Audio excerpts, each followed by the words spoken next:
नमस्कार. झेंडा कर्तृत्वाचा या उपक्रमांतर्गत, या कार्यक्रमांतर्गत आपण विविध कर्तृत्ववान मराठी माणसांबरोबर संवाद साधणार आहोत, ज्यांच्या कर्तृत्वातून एक युवकांना, तरुणांना दिशा, प्रेरणा, मार्गदर्शन मिळेल आणि त्याचबरोबर समोर काही अपॉर्च्युनिटीज असतील तर त्या अपॉर्च्युनिटीज एक्सप्लोर कशा करायच्या याच्यासाठी मदतीचा हात देखील मिळेल. ज्यांना दुबईमध्ये मराठी माणसांचं हक्काचं माणूस म्हणून ओळखलं जातं, डॉक्टर सुनील मांजरेकर, जे गल्फ महाराष्ट्र बिझनेस फोरमचे अध्यक्ष आहेत आणि त्याचबरोबर सँडबुक क्वालिटी कन्सल्टेशनचे ते फाउंडर प्रेसिडेंट आहेत. स्वागत करूयात डॉक्टर सुनील मांजरेकर सरांचं. नमस्ते सर. नमस्कार सर. बेसिकली आपण मुंबईचे आहात, तर मुंबईपासून दुबईचा प्रवास हा नेमका कसा होता? सुरुवात कशी झाली? किती वर्षांपूर्वी झाली? आणि कुठल्या गोष्टीनं तुम्हाला प्रेरणा मिळाली की तुम्ही दुबईमध्ये आज आपलं एवढं मोठं नाव निर्माण केलं आहे आणि स्थान निर्माण केलं आहे?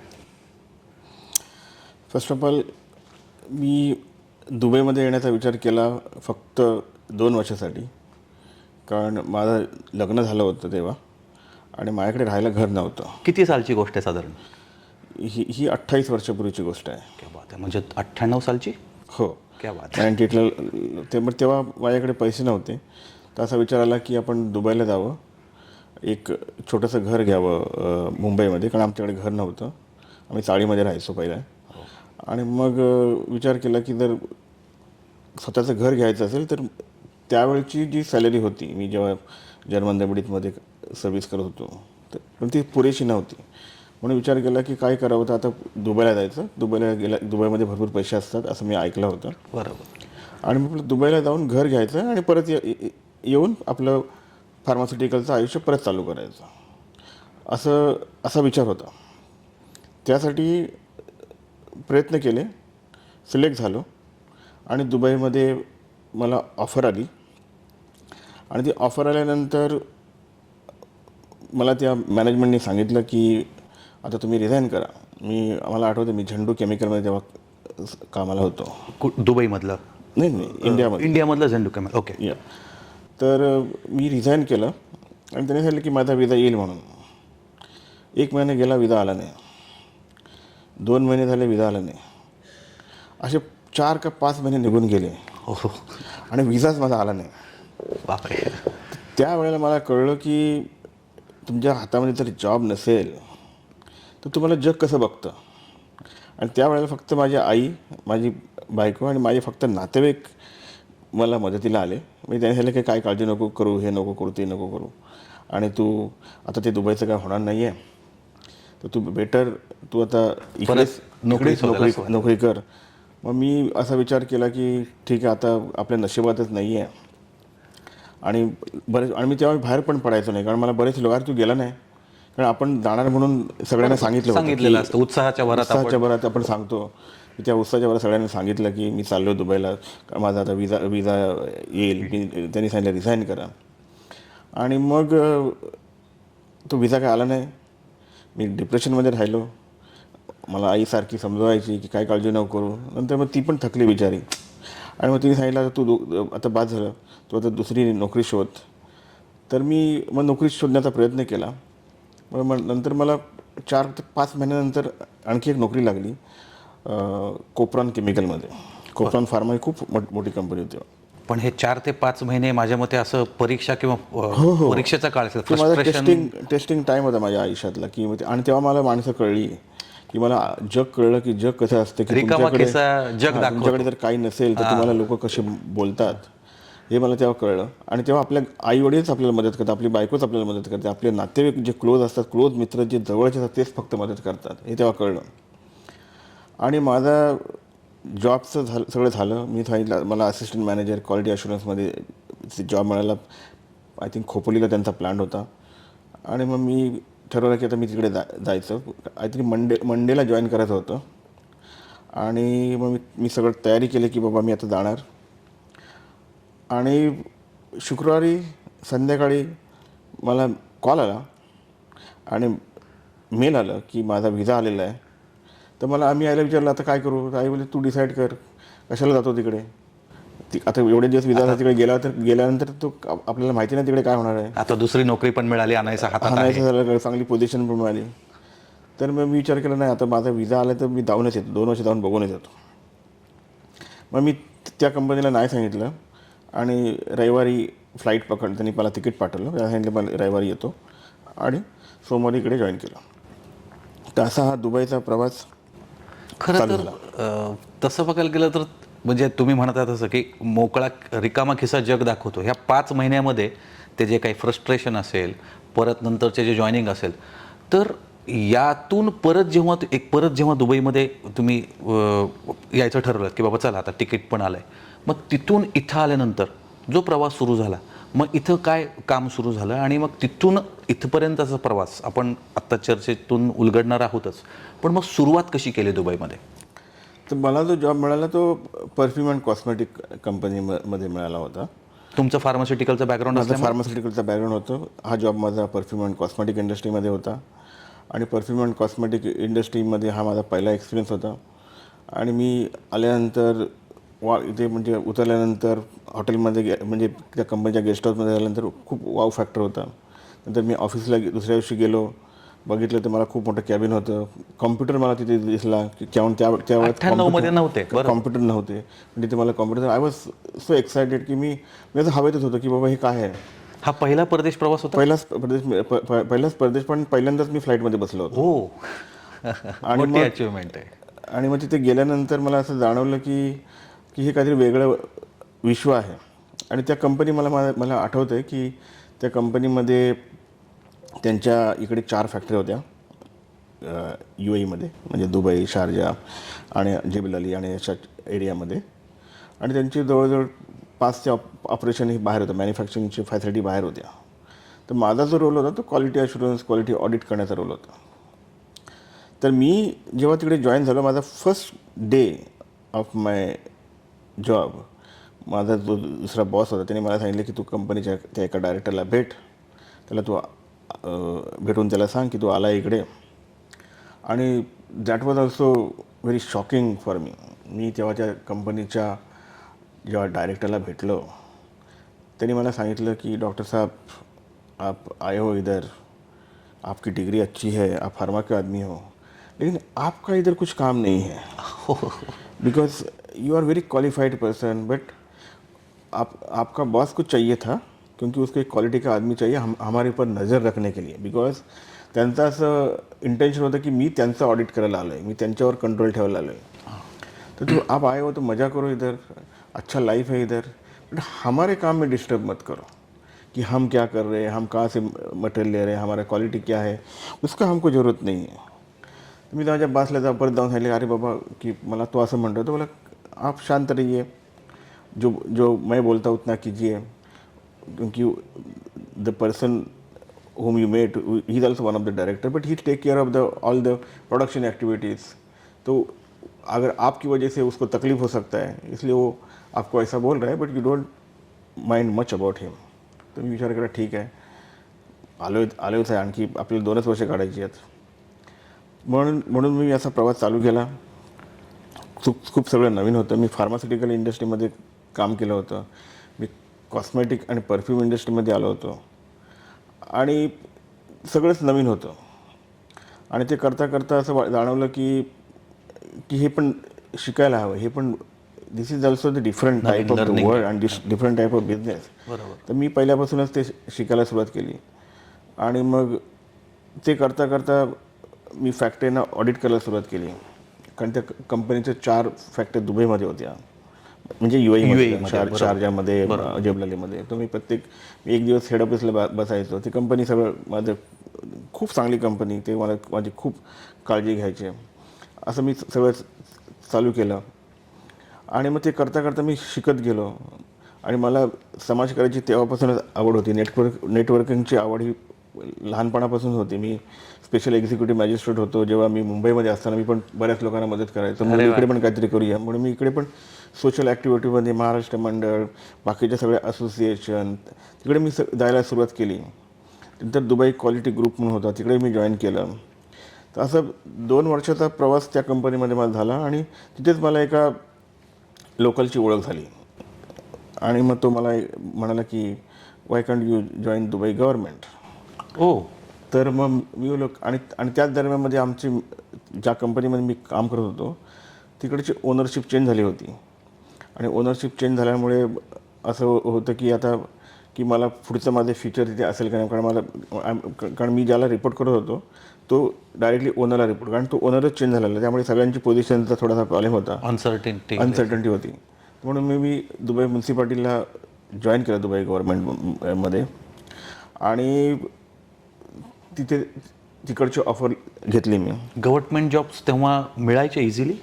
त्या टायमाला मिळायचे, कारण जे माझं क्वालिफिकेशन आहे ते pharmaceutical, chemical industry, testing, quality assurance, audit, हे क्वालिफिकेशन आणि फार्माचा माझ्याकडे 6 वर्षाचा एक्सपिरियन्स होता तिकडून येताना. तो त्या एक्सपिरियन्सच्या जोरावर मला इकडे गव्हर्नमेंटमध्ये जॉब मिळाला. पण जॉब मिळाल्यानंतर मी ऑफर लेटर साईन केलं होतं ते अरबिकमध्ये होतं. त्यामुळे माझी जी सॅलरी होती त्या ग्रेडमध्ये मला सॅलरी त्यांनी मी मागितली ती दिली होती जी होती, पण त्याच्यामध्ये मला घर नव्हतं दिलेलं, कारण ते माझी जी ग्रेड होती त्याच्यामध्ये घर अलॉकेट नव्हतं. पण ज्या माझ्या ऑलरेडी अगोदरच्या कंपनीमध्ये मला घर होतं, गाडी होती, सगळी न्यायला ते फॅसिलिटी नव्हती. परफ्यूम आणि ह्याच्या कंपनीमध्ये म्हणजे त्या सॅलरीमध्ये याच्यामध्ये जवळजवळ 3,000 ते 3,500 दिरामचा फरक होता तेव्हा, त्या काळी म्हणजे 2000 साली, बरोबर ना? 2 वर्ष 2000मध्ये. हां. तर मी आता बोला काय करायचं, आता आपली चूक झाली, आपण जॉईन पण केलेलं आहे. नंतर तिथे कळलं की तिथे जॉईन केल्यानंतर तिथे सोडता येत नाही गव्हर्नमेंट. बापरे.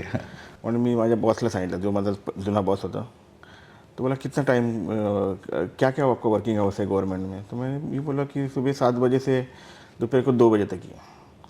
तो बोले ठीक है, तुम एक काम करो,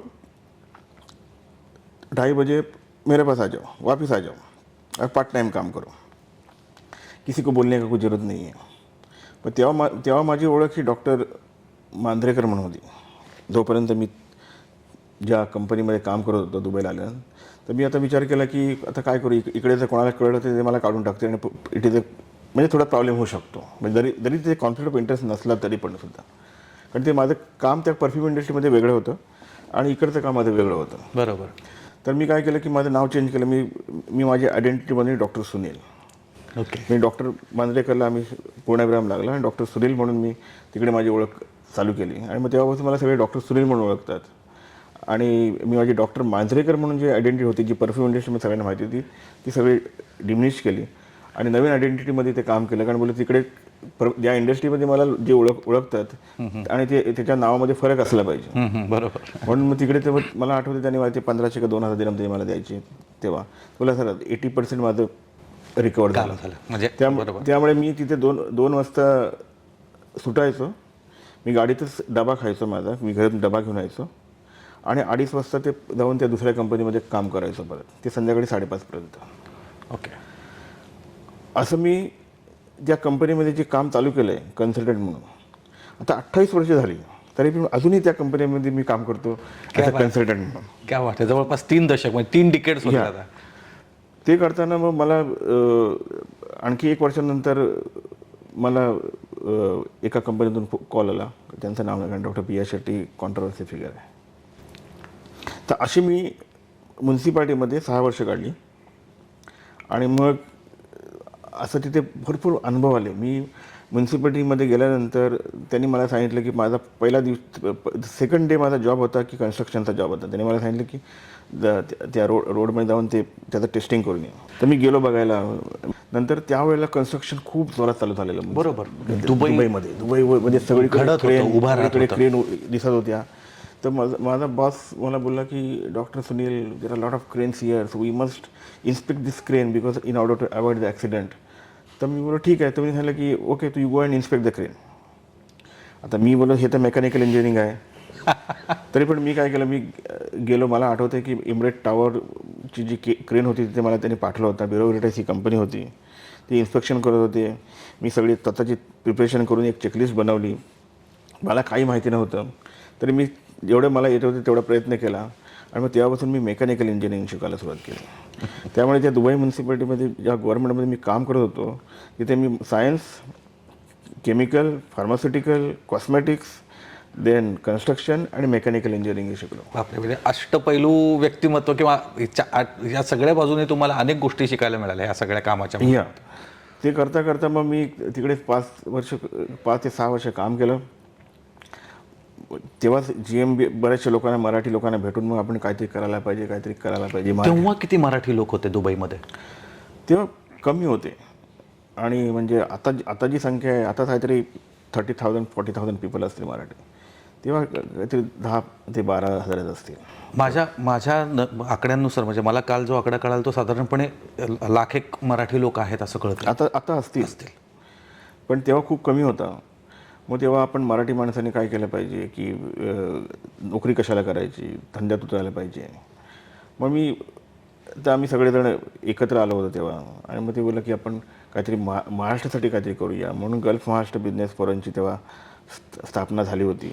मग मी विचार केला की आता मी स्वतःच जर नोकरी नाही सोडली तर आपण कशी प्रेरणा देणार. मग एक दिवशी असा विचार आला की आता बाद झालं म्हणून आता एक दिवशी. आणि मी घरी कोणाला न सांगता मी रिझाईन केलं.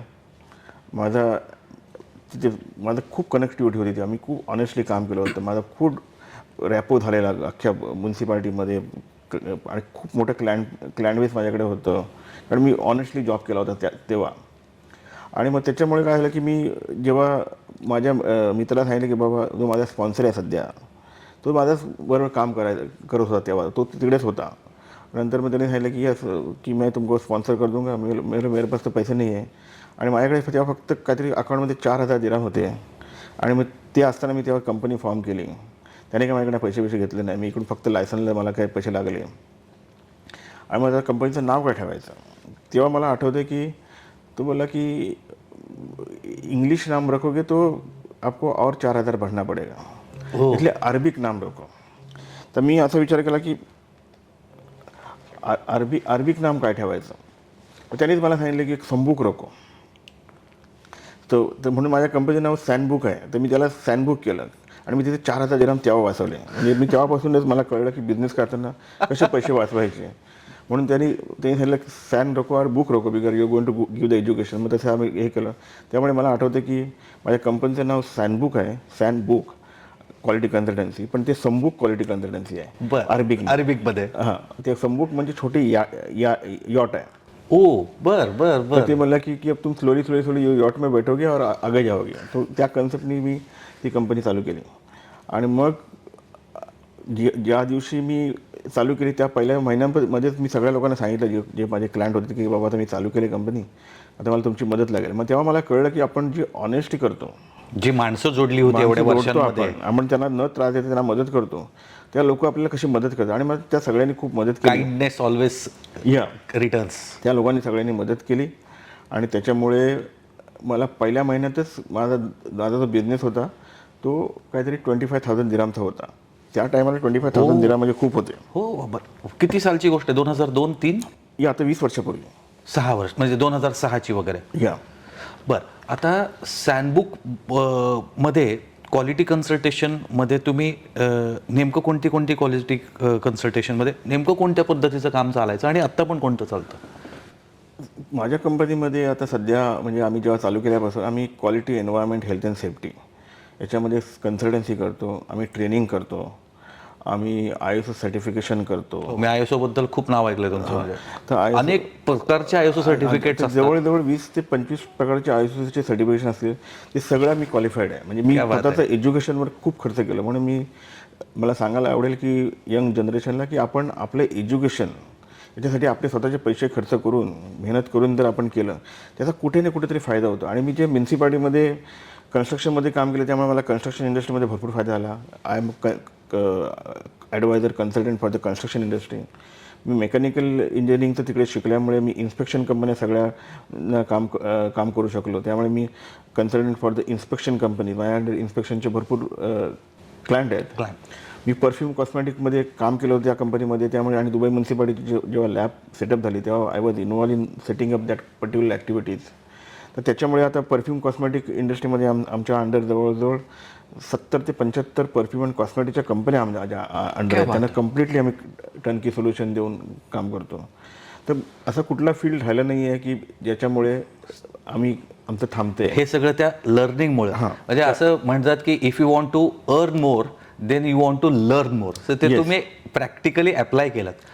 तर मला ह्या सँडबुकपासून तुम्ही मगाशी बोलता बोलता म्हणालात की GmbFची सुरुवात, तर मला GmbFबद्दल जाणून घ्यायला आवडेल. कारण तुमची ओळख GmbFनी पूर्ण जगभरात तुम्ही, म्हणजे आपल्या गल्फ महाराष्ट्र बिझनेस फोरमच्या माध्यमातून, ज्याचा सुदैवाने मीही मेंबर आहे, तर GmbFची सुरुवात एक्झॅक्टली कशी झाली आणि तुम्ही GmbF बरोबर काम जे आत्ता करत आहात ते नेमकं कशा पद्धतीचं आहे, कशा पद्धतीनं, मगाशी मी म्हटलं सुरुवात करतानाच की तुम्हाला मराठी माणसाचं एक हक्काचं, दुबईमध्ये असलेलं मराठी माणूस असं का म्हटलं जातं? लोक तुमच्याकडे हक्काने येतात, तुमच्याकडून मार्गदर्शन घेतात, तुम्ही अनेकांना हात दिलेला आहे, मार्गदर्शन केलं. तर ती सुरुवात नेमकी कशी झाली आणि आता सध्या GmbF करतं काय? GmbFची सुरुवात ही जवळजवळ 10 ते 15 लोकांनी एकत्र येऊन केली होती. म्हणजे त्याच्यात मी काय एकटा नाही आहे आणि सगळ्यांचं कॉन्ट्रीब्युशन आहे. बरोबर. आणि या सगळ्यांचा हातभार आहे याच्यामध्ये इस्टॅब्लिश करण्यासाठी. मी फक्त एक गायडिंग फोर्स आहे. म्हणजे मी फक्त मार्गदर्शन करतो की बाबा आपल्याला हे असं केलं पाहिजे आणि आम्ही सगळे क्युम्युलेटिव्ह डिसिजन घेतो. किंवा असं म्हणूयात का की आपण फक्त एक धागा आहात, बाकीचे सगळे मोती आपण एकत्र जोडलेले आहेत. ते मी जोडण्याचं काम करतो. बरोबर. आणि ॲक्च्युअल काम ही माझी टीमच करते. मी फक्त गायडन्स करतो आणि त्याच्यामधून असं मला वाटलं की लोकांना मदत करा. नुसती संस्था उभारून कागदावर आणून काय फायदा नाही आहे. त्यासाठी लोक काम करावं लागतं. बरोबर. आणि तुम्हाला कामही बोलताय ते मी पाहिलंय, तुम्ही बघतोय गेली अनेक वर्ष. संस्था इथे आहेत, इंडियामध्ये आहेत, जगामध्ये असतात, पण ते कागदावर असून फायदा नाही. तुम्ही जोपर्यंत लोकांना ग्राउंड लेवलपर्यंत पोचत नाही तोपर्यंत तुमची तुम्हाला ओळख पण होत नाही आणि त्याचा उद्देश पण सफल होत नाही. आणि GmbF करताना आमचं एकच ध्येय होतं तेव्हा की मराठी माणसांनी नोकरी करू नये किंवा नोकरी करता करता त्यांनी काहीतरी उद्योग करावा आणि कम्प्लिटली उद्योगामध्ये दुसऱ्यांना नोकऱ्या लावाव्या. बरोबर. हा एक उद्देश होता. तर तो साध्य करण्यासाठी मला लोकांना मदत करण्याची खूपच आवड होती. त्यामुळे आपण लोकांना प्रत्येक वेळेला मदत करत गेलो. पण ते देव कुठे ना कुठेतरी वरती पाहत असतो आणि हेल्प करत असतो. आणि अशामुळे टचवूड देवाच्या कृपेने कसं कधी काही कमी नाही पडलं. कुठल्याही संकटाला सामोरं जायची ताकद मिळते. आणि आपण लोकांसाठी काहीतरी केलं तर म्हणजे देव वरून बघत असतो आणि तो काहीतरी आपल्याला देतच असतो असं मला वाटतं. मग आता GmbFच्या माध्यमातून महाबीज नावाचा उपक्रम एवढा मोठा 2 वर्षातून एकदा आपण इव्हेंट घेतो, तर महाबीजला सुरुवात कधी झाली आणि महाबीजबद्दल काय सांगाल? फर्स्ट महाबीज 2010ला झालं. 16 वर्ष झाली, म्हणजे बरोबर 8 आजपर्यंत महाबीज झाले. 8 झाली. हे 9वं होतं. पहिल्या महाबीजला फक्त काहीतरी 90 लोक होती. बरं. नंतर थोडं करून त्याचा स्केल वाढत गेला. महाबीज हा ब्रँड असा होता की तेव्हा की आपण महाराष्ट्रातल्या असोसिएशनला, फोरमला, लोकांना घेऊन इकडे येणं आणि आपण जे शिकलो आहे ते महाराष्ट्रासाठी द्यावं. दॅट वॉज आपल्या अनुभवातून लोकांपर्यंत, म्हणजे पुढच्या स्टेज मागचा शहाणा बाबा, आपण जिथं चुका केल्यात किंवा आपण जिथे कुठे कमी पडत होतो त्यांच्या आयुष्यात ती वेळ येऊ नये, त्यांना पटपट गोष्टी साध्य व्हाव्यात आणि त्यांना व्यवसाय असेल, अगदी नोकरीने पण सुरुवात करायची असेल तर त्यांची सुरुवात थोडीशी स्मूथ व्हावी, हा उद्देश. हो, त्यामुळे आम्ही एकमेकांना मदत करतो. आता आपण जवळजवळ 200च्या वरती सक्सेस स्टोरी असतील की लोकांनी नोकऱ्या सोडून ही चालू केलं आहे. आणि प्रत्येक महावीरला लोक एनकरेज होतात आणि सक्सेस स्टोरीज होतात. आणि प्रत्येकाला असं वाटतं की आता जस्ट 2 दिवसापूर्वीच आपण 2026 आपण क्लोज केलं आहे, तेव्हा जवळजवळ 800 ते 1000 लोक काहीतरी आली होती. 38 कंट्रीची लोकं आम्ही एकत्र आणली आणि प्रचंड फायदा हा सगळ्या लोकांना झाला. आणि आपल्या महाराष्ट्रातूनच 400 लोक आली होती तेव्हा ह्या 2026 महाबीजला. डॉक्टर, मी महाबीज 2020मध्ये पहिल्यांदा पाहिलं. 2020चं पण महाबीज तेवढंच ग्रँड्युअर त्याचा तेवढंच मोठं झालं होतं, ते पण अटलांटिस द पामलाच होतं. आणि मी तेव्हापासून, आता हे मी 4थं महाबीज बघतोय, तेव्हापासून त्याचा ग्राफ, त्याचा आलेख असा वाढतच जातोय. तर ह्याच्यामागं तुमची सगळ्यांची पूर्ण GMBF टीमची मेहनत आहे.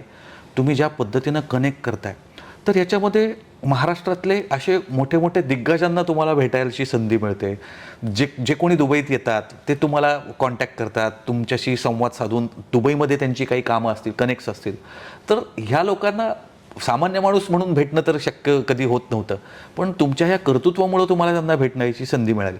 तर यांना भेटताना अनुभव कसा होता, की एखाद्या मोठ्या व्यक्तीला भेटल्यावर काय तुमचं ओव्हरऑल फिलिंग म्हणा किंवा तुमचा ओव्हरऑल एक्सपिरियन्स कसा होता, किंवा एखादा किस्सा काय आहे का, एखाद्या मोठ्या माणसाला भेटलो आणि हे गोष्ट झालं किंवा असं असं सहज साध्य झालं, असा एखादा अनुभव काय सांगता येईल काय? सुरुवातीला म्हणजे ते क्रेज होतं की बाबा सगळे सेलिब्रिटी येतात किंवा त्यांना भेटायचं, मग भीती वाटायची की अरे आपण खूपच छोटं त्यांच्यासमोर. पण नंतर मग असती असं जाणवत गेलं की they are also the common people, ते पण आपल्यासारखेच आहेत. बरोबर. आणि सगळेच काय म्हणजे इगो असं नाही, म्हणजे 99% लोक ही खूप चांगली असतात, 1% हिअर अँड देअर. पण मी जेव्हा फर्स्ट टाईम जेव्हा मी हरिहरनला भेटलो, म्हणजे तेव्हा आम्ही इव्हेंट करायचो. हो, हरिहरन सर. हां, त्यांचा इव्हेंट आम्ही केला होता. मी विवेक कोलटकर यांच्याबरोबर मी तेव्हा त्यांची सेक्रेटरी साहेब आपले SVK मीडिया म्हणून कंपनी होती, त्यांच्यावर आम्ही एकत्र पॅशन म्हणून काम करायचो. तर त्यांच्याबरोबर काम करताना आम्ही पहिला शो केला होता हरिहरनचा. आणि तेव्हा असं जाणवलं की एक कल्चरल ॲक्टिव्हिटी करावी, आणि म्हणजे ॲज अ पॅशन. तर ऑलवेज प्रॉब्लेम की तिकडे विकली गेली नाही काय. मग मी म्हटलं आता काय करायचं, आणि आम्ही हॉल तेव्हा बुक केला होता अल नासर लेजरलँडचा. हो. आणि आमची तेव्हा तिकडे काय ते 200च्या वरती पण गेली नव्हती, 3000चा हॉल होता. बापरे. तर इव्हेंटच्या 8 दिवस अगोदर मी आणि विवेक कोलटकर बसलो आणि बोललो तर काय करायचं. आता आपण लोकांना आपल्याला आता पैसे नको, आपण लोकांना बोलूया म्हणून.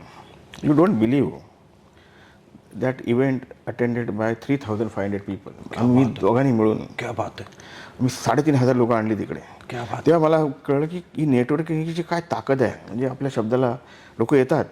आम्ही असं करून 350 लोक आणली. 3500 लोक आम्ही बोलवली.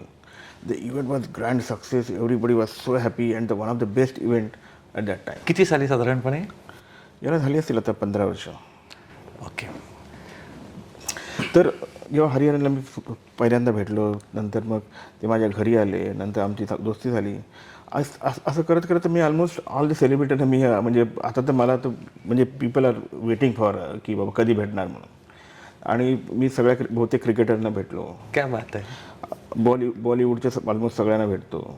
त्यामुळे असं म्हणजे आता म्हणजे जरी तो नाविन्य काही राहिलं असं नाही. म्हणजे बरेचसे मिनिस्टर येतात, काही शिकायला मिळतं. तर ह्या GMBFच्या नेटवर्किंगचा हा एक मोठा, म्हणजे तुम्ही जेव्हा समाजकार्य करता तेव्हा this thing come along with that की ॲज अ इनटँजिबल बेनिफिट. बरोबर. आता हे GMBFचं काम आज एवढ्या मोठ्या लेवलला नेलं आहे, पण असं एखादा काही क्षण किंवा काही एखादी घटना आहे का की ज्याच्यामध्ये एक मोठं आव्हान आलं होतं आणि ते पण तुम्ही पार केलं, असं एखादं काही? नाही, अशी आव्हानं तर प्रत्येक इव्हेंट करताना माहिती. म्हणजे प्रत्येक महाबीज आम्ही जे केलं तर आव्हान is there. Means without problem nothing will happen. बरोबर. पण जेव्हा आपण चांगलं कार्य करतो, आपलं जेव्हा इंटेन्शन क्लिअर असतं तेव्हा उपरवाला साथ देतं. बरोबर. ह्या वर्षी पण आम्हाला तसंच झालं. आम्हाला फायनान्शियल कमिटमेंट लोकांनी दिल्या होत्या, पण त्या नाही फुलफिल केल्या. म्हणजे स्पॉन्सरशिपचे इश्यू आले. सगळं सोंग आणता येतं, पैशाचं नाही आणत नाही. आणि आम्ही एवढा मोठा घाट घालतो की अटलांटिस, पोलो क्लब आणि एवढ्या लोकांना बोलवायचं. आणि ते करताना आम्हाला स्वतःच्या खिशातले पैसे आम्ही टाकतो की बाबा, आणि त्याची गॅरंटी नसते की पैसे आपले परत मिळतील नाही मिळतील. पण एक गेला तर दुसरा उभा राहतो, दुसरा गेला की तिसरा उभा राहतो, पण नाही झालं तर देव उभा राहतो. क्या बात आहे. आणि हे आम्ही बघितलं आहे. आणि प्रॉब्लेम चॅलेंजेस येतच राहतात. शेवटच्या इव्हेंटच्या दिवसापर्यंत मला श्वास घ्यायची म्हणजे मला म्हणजे वेळ नसतो. एक दडपण पण असेल ना खूप मनावर? दडपण असतं की बाबा हे होतंय की नाही होतंय. आणि चॅलेंजेस आर देअर, बट आम्ही असं दाखवत नाही. मी असं कधी दाखवत नाही की बाबा हे चॅलेंज आहे ते चॅलेंज. आम्ही फक्त 3-4 लोक, मी, विवेक कोलटकर, चिरंतन जोशी, आम्ही एकमेकांशी बोलतो की बाबा हे प्रॉब्लेम आहेत आणि हे आपण कसं सॉल्व्ह करू. मग तो एकमेकाला आम्ही सांभाळून घेतो. बरोबर. ते एकमेकाला गाईड. आणि they are very good people, म्हणजे गुड ह्युमन बिईंग. म्हणजे आमची टीम आहे ती म्हणजे they are very good people. ते एकमेकाचं पाय खेचण्याचं काम कधी करत नाहीत. अगदी. आणि ते जेव्हा इव्हेंट करायचा असतो तेव्हा ते त्यांचा फोकस एवढा असतो की हा इव्हेंट कसा सक्सेसफुल होईल. That is there objective. आणि दिवस रात्र लोक काम करतात. म्हणजे hats up to this people. म्हणजे ते स्वतःचं सगळं काम टाकून स्वतःला काही त्याच्यातून कमर्शियल बेनिफिट होत असेल नव्हतं असेल, आय डोंट नो. आणि आणि झाला नाही झाला तरी ते they don't expect that and put they. आणि असं डायरेक्ट कमर्शियल बेनिफिट होणं खरं अपेक्षित पण नसतं, कारण हा एक तसं बघायला गेलं तर एक समाजकार्यच आहे. हे समाजकार्य आहे. ह्या म्हणजे लष्कराच्या भाकऱ्या भाजण्यासारखे. अगदी. तरी पण असं एखादा काही किस्सा सांगतील का? जसं तुम्ही हरिहरनजींचा किस्सा सांगितला त्या इव्हेंटचा, असा GMBFचा एखादा, महाबीजचा किंवा GMBF मधला एखादा काही किस्सा, की अडचण नसू द्यात, एखादा गमतीशीर किस्सा असू द्यात, असं काही आठवतंय काय? नाही, असे किस्से भरपूर आहेत, पण ते मी इथे सांगू नाही शकत. कारण त्याला पॉलिटिकल प्रॉब्लेम्स आहेत. ओके, नाव न घेता सांगा. आणि बरेच प्रॉब्लेम येतात. म्हणजे प्रॉब्लेम म्हणजे आपल्या मराठी लोकांमध्ये म्हणजे इगोचा भरपूर प्रॉब्लेम असतो. मग प्रत्येकाचे इगो सॅटिस्फाय करायला लागतात. मग याचा इगो ला हर्ट होतं, मग त्याचा इगो सांभाळायला लागतो. तर माझं अर्ध आयुष्य हे महाबीज करताना हे लोकांची इगो सांभाळण्यामध्ये जातं. म्हणजे आणि we have to keep everybody happy. आणि माझी पर्सनॅलिटी अशी की मी कोणाला काही नाही म्हणत नाही. मी कोणाला ॲरोगंटली बोलत नाही. मी फक्त प्रत्येकाचे पाय पकडतो आणि हे बाबा हे GMBF हे बाबा माझं स्वतःचं कार्य आहे. मला दुसऱ्यांना मदत करायची आहे, माझ्यासाठी करायची आहे, म्हणून मी त्यांचे पाय पडून दुसऱ्यांना मदत करतो. काय बात आहे. सो असं म्हणत की अडचणी ह्या कंटिन्युअस येत असणारच. शेवटच्या दिवसापर्यंत इव्हेंट संपेपर्यंत अडचणीच असतात. आणि दे आर ऑल पॉलिटिकल अडचणी पण असतात. म्हणजे I cannot talk you on the public platform. बरोबर. आपण डिस्क्लोज नाही करू शकत अडचणी, पण अडचणी आर ऑलवेज देअर. पण अडचणी is a part and parcel of life. म्हणजे जेव्हा दोन माणसांच्या पेक्षा जास्त एकत्र येतात तेव्हा ते भांडे लागणारच आहे. आणि इथे तर भांडी खूप मोठी भांडी आहेत, हे मोठे इगो आहेत, हे सगळ्यांना एकत्र करायचं आहे. पण थँकफुली तुमची टीम ते इतकं सुंदर सांभाळते सगळं. कितीही लोक आले, किती VIPs होते. मी 2026चं महाबीज किंवा मी म्हणतो तसं 20पासूनचं बघतोय, सगळे एवढं फ्लॉलेसली की मागे काय प्रॉब्लेम्स असतील ते अजिबात बाहेर दिसत नाही. म्हणजे आमचे प्रॉब्लेम तुम्हाला कळणार पण नाही. पण आमच्या टीमला माहिती आहे. म्हणजे त्या टीमला पण सगळ्यांना माहिती नाही. फक्त 4च लोकांना किंवा 5 लोकांना माहिती असणार. आणि बाकीच्या लोकांना पण काय माहिती नाही की काय प्रॉब्लेम आहेत. Because we don't expose this problem to our team because otherwise they will get demotivated. बरोबर. So we take the pressure. That is true leadership actually. We take the challenge and we say to बाबा तुम काम करते रहो, we'll see. आणि कर्मधर्म सर्वगानी आता माझं एवढी कनेक्टिव्हिटी आहे जगामध्ये, म्हणजे ॲटलिस्ट तुम्ही मला जरा सांगाल की 40 कंट्रीमध्ये कुठले त्यातले खास करून कुठल्या देशांबरोबर आपले खूप चांगले बॉन्डिंग आहे किंवा कुठल्या कॉन्टिनेंट्समध्ये? आता UAE मध्ये तर UAE तर झालं, आय नो GCC झालं पूर्ण. I know all the multibillionaires here. I go for all the events, I attend all the events. मला प्रत्येक वेळा आता मला माझे मित्र तर बोलतात की तुम्ही एक सीझर जेब में रखो, डॉक्टर सुने आया काटा गया.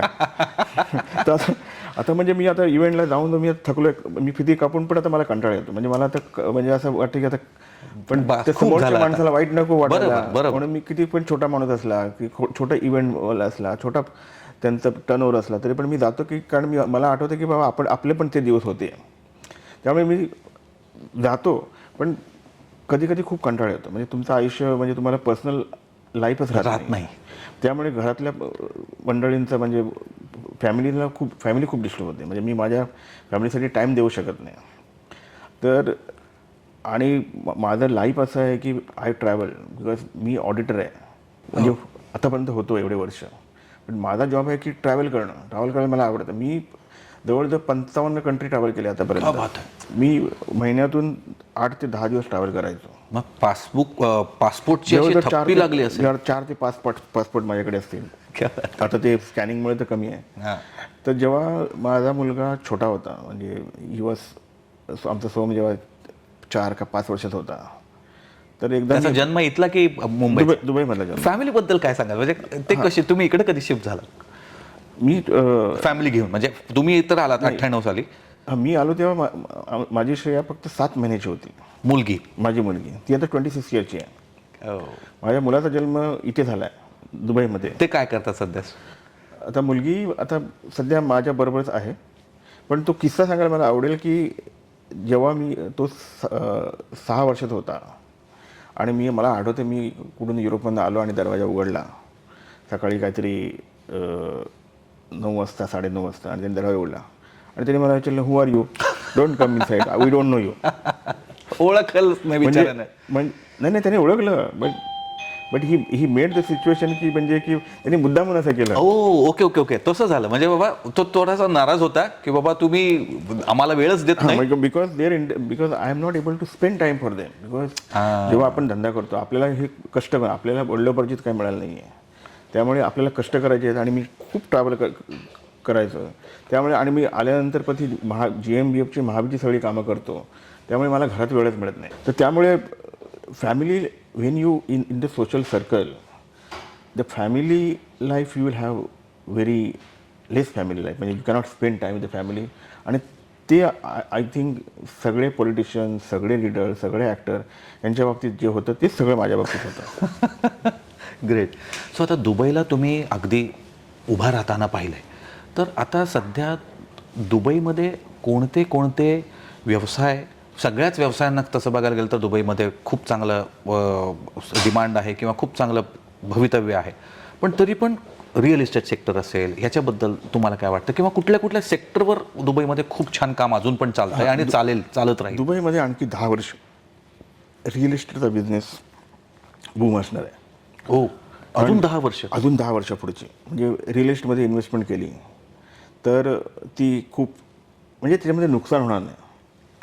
कारण काय, जगातून 204 कंट्रीच्या नॅशनॅलिटी इकडे राहतात आणि प्रत्येक, Dubai is a safe haven.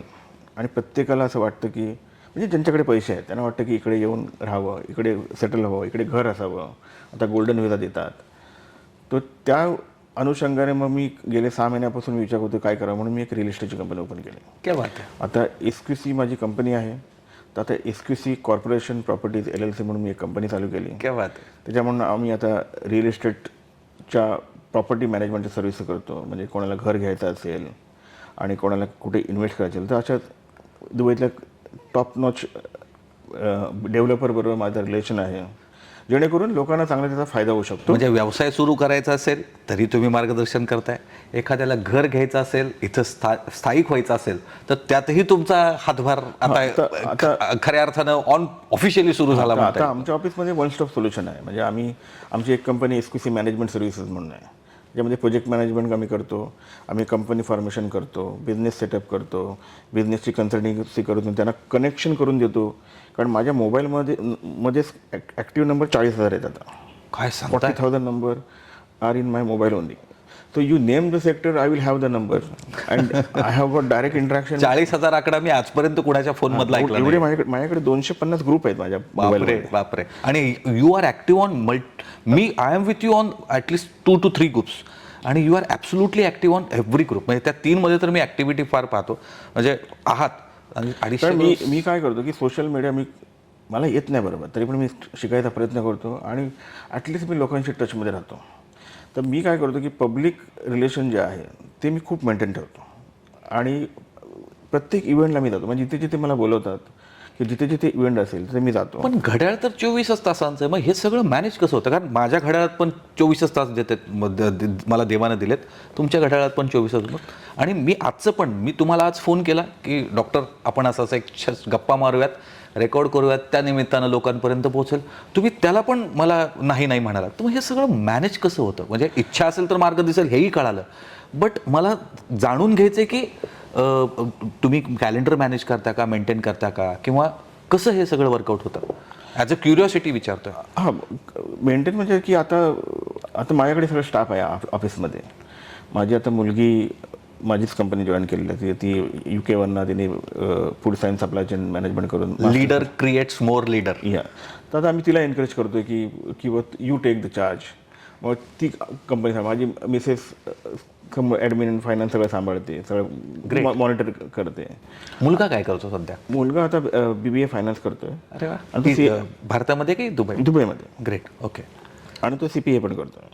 O great. तर आता तो पण नंतर बिझनेसमध्ये येईल. तर second line of action already in place. तर त्यामुळे what I am going to do is की समथिंग डिफरंट.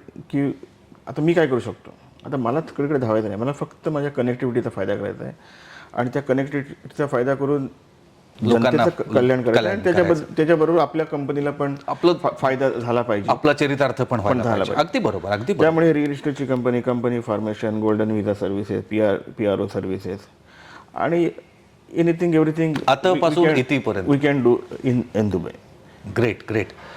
सो मराठी मी असं म्हणेन की GmbFचं स्वरूप फक्त महाराष्ट्राच्या किंवा मराठी लोकांपुरतं मर्यादित नाही राहिलं. ज्याचं कुणाचं महाराष्ट्रावर प्रेम आहे ते सगळे GmbFमध्ये मी आता पाहतोय. तर हे फक्त मराठी लोकांपुरतंच आपण मर्यादित नाही ठेवलं की ज्याला कोणाला हेल्प पाहिजे आपण त्याला करतो आहोत. तरी पण हा इंटरव्ह्यू मराठीमधून आहे म्हणून मी तुम्हाला प्रश्न विचारतो की मराठी उद्योजक असेल किंवा एखाद्याला दुबईमध्ये यायचं असेल भले नोकरी करण्यासाठी, तर त्याला तुम्ही काय सल्ला द्याल? दुबई हे सेफ हेवन आहे. मला एक गोष्ट मगासपासून म्हणजे मला ती अंडरलाईन करायची आहे. दुबई सेफ हेवन म्हणजे मी असं ऐकलं आहे की रात्री 2 वाजता जर एखादी मुलगी सेफली एखाद्या रोडवर फिरत असेल तर ती नक्की दुबईमध्ये आहे असं म्हटलं जातं. ते खरं आहे का? इथे जनरली म्हणजे safety wise this is I can proudly say that की UAE म्हणजे दुबई, नॉट दुबई पण UAE is a very safe country. पूर्ण UAE अख्खा. आणि ह्या लिडरशिपला यांच्या म्हणजे सलाम आहे आपला. खरोखर त्यांनी ते देशासाठी काम करतात. त्यांच्या देशाबद्दल त्यांना असं वाटतं की बाबा या देशामध्ये सगळी लोक सेफ राहिली पाहिजे. कारण तीच तर पहिली प्रायोरिटी आहे. सेफ्टी इज पहिली प्रायोरिटी. या ग्रेट. सो ह्या ज्यांना कोणाला दुबईमध्ये किंवा UAEमध्ये आपलं स्वतःचं स्थान निर्माण करायचं आहे, पुढं जायचं, तर त्यांच्यासाठी तुम्ही काय मेसेज द्याल? जर ज्यांना दुबईमध्ये सेटल व्हायचं आहे सपोज, त्यांनी असं नाही म्हटलं की दुबईमध्ये बहुत सोना आहे करके. कारण दुबईमध्ये सोना म्हणजे गोड आहे, पण दुबईमध्ये नुसतं येऊन सोनामध्ये झोपलं तर काम नाही होणार आहे. 24 तास काम करायचं आहे. ओके. कारण इथे हार्डवर्क करण्याची कॅपॅसिटी पाहिजे, इथे मेहनत करण्याची कॅपॅसिटी पाहिजे, इथे ऑनेस्टी पाहिजे, इथे इंटिग्रिटी पाहिजे. There are no shortcuts here. म्हणजे इथे आपण शॉर्टकट नाही घेऊ शकत. कारण इथे कसं या कंट्रीमध्ये rules, regulation, legal requirements are very stringent. आणि जर तुमची काम करण्याची तर तयारी असेल, मेहनत करण्याची तयारी असेल, ऑनेस्टी असेल आणि तुमचा फोकस असेल तर sky is the limit. But you should have some investment plan, you should have some finance with you. You come with the finance, you come with the patience, you come with the integrity. आणि 1 ते 2 वर्षाचा एक maturation जो period आहे तो जर दिलात then sky the limit. म्हणजे थोडा बहुत फायनान्स गाठीला, थोडा बहुत पैसा पाहिजेच आणि 2 वर्षाचे साधारणपणे पेशन्स हवेत की बाबा लगेच म्हणजे आज तूप खाल्लं की रूप येणार नाही, तसंच आज बी पेरलं की उद्या उगवणार नाही, तसं थोडंसं पेशन्स जर ठेवले, इंटिग्रिटी असेल तर नक्कीच यश मिळेल. मग हे यश कोणत्या सासेक्टरमध्ये साधारणपणे तुम्हाला वाटतं की काय करावं? व्यवसाय करायचा असेल तर कोणत्या सेक्टरमध्ये? व्यवसाय करायचा असेल तर आणि नोकरी कुठल्या सेक्टरमध्ये? माझ्या म्हणजे ज्यांचे बिझनेस सेट आहेत म्हणजे त्यांनी बिझनेस करण्यासाठी यावं. तुम्ही इंडियामध्ये काही नाही करत आहे, इकडे येऊन बिझनेस करायचा म्हटलं आणि तुमच्याकडे फायनान्स नाही आहे, then it is very difficult. शक्यच नाही. ज्यांचा इंडियामध्ये सेटअप चांगला आहे आणि त्यांना एक्सपांड करायचं आहे they can make a try. But ज्यांना यायचं आहे दुबईमध्ये, त्यांनी जे नोकरी करतात त्यांनी इकडे नोकरी करावी. 1 वर्ष, 2 वर्ष, 3 वर्ष जरा बघायचं. कोणत्या सेक्टरमध्ये चांगल्या नोकऱ्या असं तुम्हाला वाटतं? असं एखादं food industry is a good scope. Okay. Food manufacturing, food catering, hospitality industry, construction industry, या इंडस्ट्रीमध्ये IT इंडस्ट्रीमध्ये also is good scope here. दुबईमध्ये IT UAEमध्ये कारण इंटरनेट सिटी जी आहे तर पण त्यासाठी हायली क्वालिफाईड पीपल आणि सेल्स आणि मार्केटिंगची तर बंदी असते. दे हैव गुड, मीन्स तुम क्या बेचता है उसके ऊपर people will put money on, म्हणजे विकणारा माणूस पाहिजे ते. ग्रेट. म्हणजे बोल वचन, बोलणाऱ्याची माती पण विकली जाते म्हणतात तसं, हा बोलणारा माणूस पाहिजे. तसा माणूस असेल आणि त्याची कष्ट करण्याची तयारी असेल तर इकडे चांगला स्कोप आहे. एज्युकेशन बद्दल